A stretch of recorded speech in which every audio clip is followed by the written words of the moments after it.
దగ్గు జలుబుతో బాధపడుతున్నారా? ఉపశమనం కోసం మీకు ఒక మంచి వంటింటి చిట్కా. గిన్నెలో 1 లీటర్ వాటర్ పోయాలి. గుప్పెడు తులసి ఆకులు నీటిలో కడిగి వాటర్లో వేయాలి. ఎల్లిపాయలు ఒకసారి కచ్చిపిచ్చి దంచి వాటర్లో వేయాలి. అల్లం,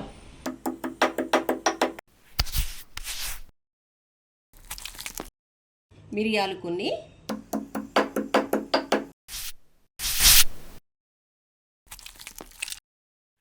టీ స్పూను మెంతులు, టీ స్పూను వాము, టీ స్పూను పసుపు. ఇప్పుడు లీటర్ వాటర్ తీసుకున్నాం కదా, ఈ వాటర్ దాదాపుగా 3/4 లీటర్ అయ్యేంత వరకు మరిగించాలి.